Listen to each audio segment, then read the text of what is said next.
আসসালামু আলাইকুম। শরীর ভালো থাকুক আর না থাকুক রান্না করতে হয়, খেতে হয়, খাওয়াইতে হয়। তা যাই হোক, এই যে রান্না করতে আসলাম, আজকেও রান্না করতে আসলাম। কী রান্না করব আপনাদের সঙ্গে শেয়ার করব। যেহেতু ভিডিও করি, ভিডিও আপনাদেরকে দেখায়, যার কারণে রান্না করতে হয়। আরও ভিডিও বানানোর জন্য আরও আসি চুলোর উপরে। ইলিশ মাছ, চিংড়ি মাছ রান্না করব।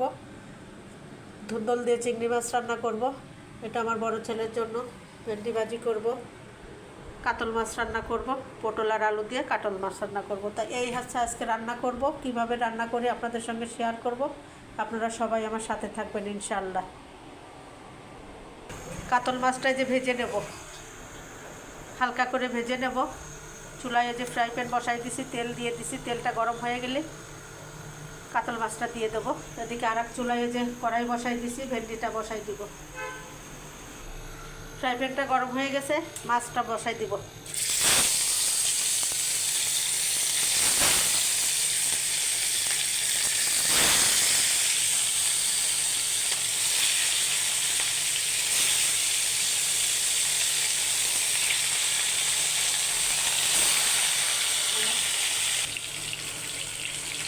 এখানে যে মাছটা ভেজে নিচ্ছি, আর এই চুলায় যে ভেন্ডিটা বসাই দিচ্ছি। ভেন্ডিটা ভাজি করে নেব। মাছটাও ফ্রাই হয়ে গেছে, একটু উল্টাই দিয়ে নামাই নেব, উঠাই নেব।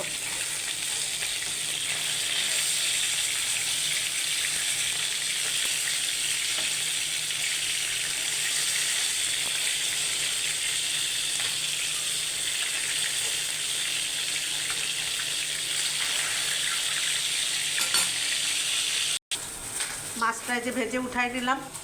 এখন যে কড়াই বসাই দিলাম, ওই মাছ ভাজা তেলটাই দিয়ে দিলাম। এই তেলের মধ্যেই এখন সব মশলা দিব। দিয়ে দিলাম পেঁয়াজটা একটু নরম করে ভাজা ভাজা করে তারপরে অন্যান্য মশলা দেব। এখন একটু লবণ দিয়ে দেব।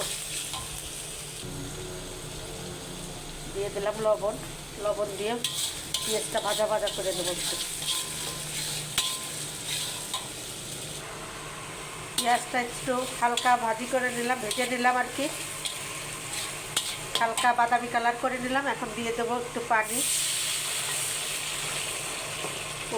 গরম পানি দিয়ে দিলাম একটু। এখন অন্যান্য মশলা, হলুদের গুঁড়া, মরিচের গুঁড়া, ধনিয়া গুঁড়া সব দিয়ে দেবো একটু একটু। সব মশলা দিয়ে দিলাম। গুঁড়া মশলা দিয়ে দিলাম, হলুদের গুঁড়া, মরিচের গুঁড়া, ধনিয়া গুঁড়া। কোনো আদা রসুন বাটা দিইনি।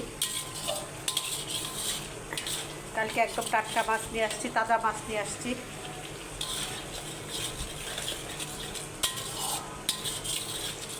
আদা রসুন দিলে মাছের স্বাদটা চলে যায়, যার কারণে মাছের মধ্যে আদা রসুনটা দিলাম না। দিয়ে মশলাটা ভালো করে কষাই নেব।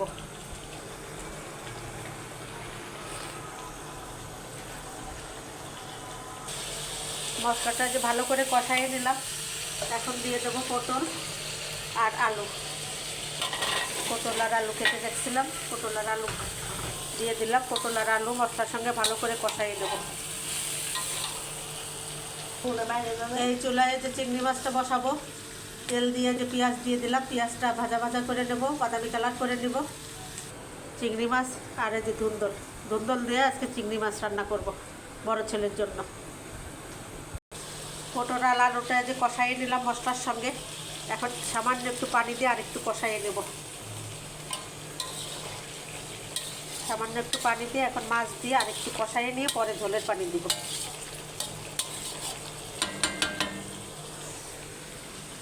এদিকে যে চিংড়ি মাছটা বসাবো, পেঁয়াজটা প্রায় হয়ে গেছে।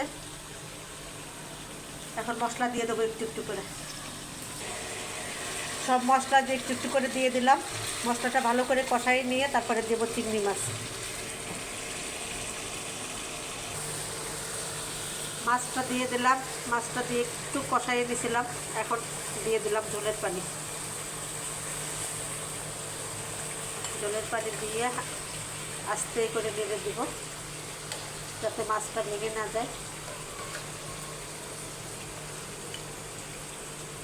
পটল আলু সেদ্ধ হয়ে গেছে। এখন ঝোলের জন্য পানি দিলাম। কয়েক মিনিট রান্না করে তারপরে নামাই নেব। চিংড়ি মাছটা যে একটু কষাইয়ে নিলাম, এখন দিয়ে দেবো ধুন্দল। এই যে ধুন্দল আর কাঁচামরিচ কেটেছি, এখন মিলাইয়ে নেব। পানি দেওয়া লাগবে না, ধুন্দল থেকে পানি উঠবে, পানি দিয়ে হয়ে যাবে ইনশাআল্লাহ। তরকারিটা যে হয়ে গেছে আমার, নামাই নিব, এখন বাটিতে বেড়ে নেব।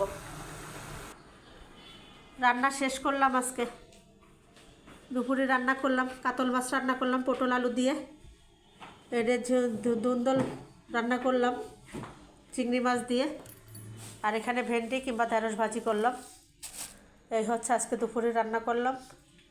শরীর খারাপ, তারপরেও রান্না করলাম। রান্না করতে হয়, খেতে হয়, খাওয়াইতে হয়।